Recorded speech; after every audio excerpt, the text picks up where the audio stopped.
بسم اللہ الرحمن الرحیم۔ آداب ناظرین، ایک طرف دنیا 2020 نئے سال کا جشن منا رہی تھی تو دوسری طرف حیدرآباد میں مسلم نوجوان مہدی پٹنم سے ریتی بولی تک ان جشن منانے والوں کو CAA، NRC اور NPR کی مخالفت میں درج کیے گئے پلے کارڈز دکھا رہے تھے۔ رات دیر گئے تک کڑکڑاتی ہوئی سردی میں ان نوجوانوں نے اپنی دستوری حق کے لیے اپنے آپ کو ہندوستانی شہری ثابت کرنے کی غرض سے سیاہ قوانین کے خلاف جس احتجاج کا مظاہرہ کیا ہے اسے سلام کیا جانا چاہیے۔ کل جماعتی ملینیم مارچ 4 جنوری کو 2 بجے سے نکلس روڈ حیدرآباد میں منظم کیا جائے گا۔ ہائی کورٹ کی جانب سے منظوری دی گئی ہے، جس کے بعد حیدرآبادی عوام میں جوش و خروش پیدا ہو گیا ہے اور ان کا یہ عزم ہے کہ وہ تمام جماعتوں اور تمام مذاہب کے جمہوریت پسند عوام کے ساتھ اس مارچ کو کامیاب بناتے ہوئے شہریت ترمیمی قانون اور NCR کے خلاف اپنے جذبات کا اظہار کریں گے۔ ملینیم مارچ کے تفصیلات آج جناب مشتاق ملک اور دیگر قائدین نے ایک پریس کانفرنس کے دوران میڈیا کو پیش کیا۔ مظفر نگر کے شیعہ دینی درسگاہ اور یتیم خانے پر پولیس کے حملے اور ضعیف شیعہ عالم دین کو رات بھر سردی میں ایک اندھیرے کمرے میں بند کر کے ان کے ساتھ مار پیٹ کے واقعے پر ہر ایک گوشے سے لعنت و ملامت کی جا رہی ہے، اور اس بات پر افسوس کیا جا رہا ہے کہ UP پولیس نے اس بات کا بھی لحاظ نہیں کیا کہ جس ادارے پر اور جس عالم دین پر حملہ کیا گیا مرکزی وزیر مختار عباس نقوی کا اس سے تعلق ہے۔ ہند و پاک کے درمیان نئے سال کے آغاز پر قیدیوں کی فہرست کا تبادلہ ہوا۔ ذرائع ابلاغ کے مطابق پاکستان نے قیدیوں کی فہرست باضابطہ ہندوستانی ہائی کمیشن اسلام آباد کے سپرد کی۔ ترجمان دفتر خارجہ پاکستان کا کہنا ہے کہ پاکستان میں 282 ہندوستانی شہری قید ہیں۔ بتایا جاتا ہے کہ ان میں 55 عام شہری اور 227 ماہی گیر شامل ہے۔ ہندوستان بھی آج ملک میں قید پاکستانی شہریوں کی فہرست دہلی میں پاکستانی ہائی کمیشن کے سپرد کرے گا۔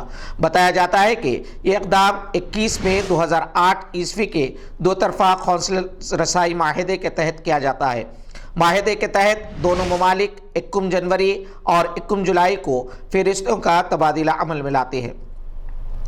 وزیر اعظم عمران خان کی زیر صدارت وفاقی کابینہ کے ہنگامی اجلاس میں آرمی ایکٹ کی منظوری دے دی گئی ہے۔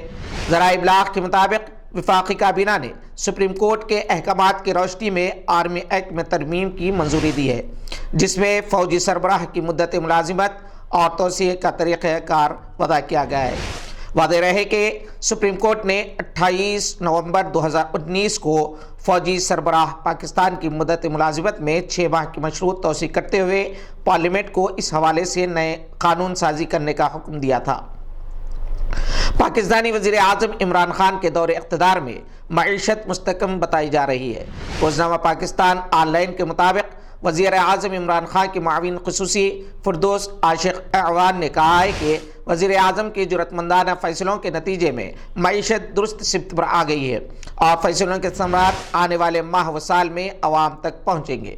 انہوں نے اللہ تعالیٰ سے دعا کرتے ہوئے کہا کہ نیا سال پاکستان اور دنیا بھر میں بسنے والوں کے لیے امن اور سلامتی لائے گا۔ انہوں نے اس امید کا اظہار بھی کیا کہ نیا سال قومی ترقی، معاشی استحکام، عوامی فلاح اور خصوصاً عام آدمی کی خوشحالی کا سال ہوگا۔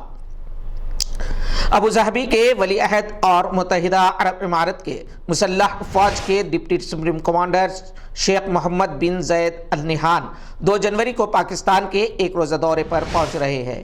وہ 2020 میں پاکستان کا دورہ کرنے والی پہلی عالمی شخصیت ہوں گے۔ اس سے قبل بھی انہوں نے 5 جنوری 2019 کو پاکستان کا دورہ کیا تھا، جو کسی بھی عالمی رہنما کی طرف سے سال کا پہلا دورہ پاکستان تھا۔ بغداد میں امریکی سفارت خانے پر مظاہرین کے حملے کے بعد امریکی صدر ڈونلڈ ٹرمپ نے اپنے رد عمل میں اس واقعے کا الزام ایران پر عائد کرتے ہوئے کہا ہے کہ اس حملے میں ایران کا ہاتھ ہے اور یہ کہ اسے پوری طرح ذمہ دار ٹھہرایا جائے گا، اور انہوں نے ایران کو حملے کی بھاری قیمت چکانے کی دھمکی دی ہے۔ واضح رہے کہ عراق میں منگل کے روز ہزاروں افراد نے امریکی سفارت خانے پر حملہ کر دیا تھا۔ امریکہ کے خلاف شدید احتجاج کے دوران امریکی پرچم نظر آتش کیے گئے۔ فرانسیسی ذرائع ابلاغ AFP اور الجزیرہ کے مطابق بغداد میں موجود امریکی سفارت خانے پر ہزاروں عراقی باشندوں نے دھاوا بول دیا تھا۔ احتجاج کے دوران سیکورٹی کیمرے توڑ دیے گئے، مظاہرین امریکہ مرد آباد کے نعرے لگاتے اور پرچم جلاتے رہے۔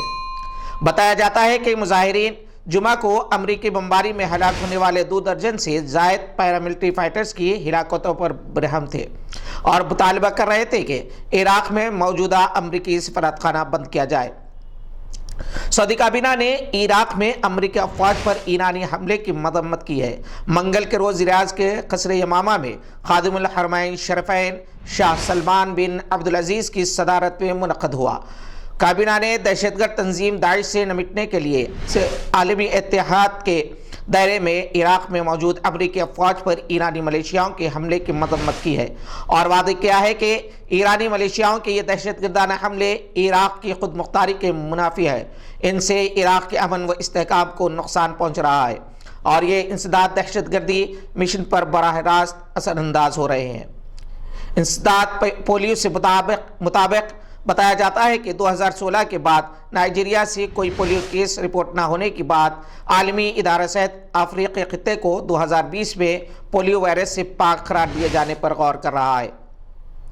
بتایا جاتا ہے کہ اب صرف پاکستان اور افغانستان ہی دنیا کے 2 ایسے ممالک رہ گئے ہیں جہاں یہ وائرس بدستور بچوں کو اپاہج کر رہا ہے۔ پاکستان میں 2018 عیسوی میں صرف 5 اضلاع پولیو وائرس سے متاثر تھے، لیکن 2019 میں یہ وائرس ملک کے 25 سے زائد اضلاع میں پھیل گئے ہیں۔ اس کی وجہ والدین کا اپنے بچوں کو ویکسین پلانے سے انکار بتایا جاتا ہے۔ یہ تھی آج کی کچھ اہم خبریں، دیکھتے رہیے گواہ۔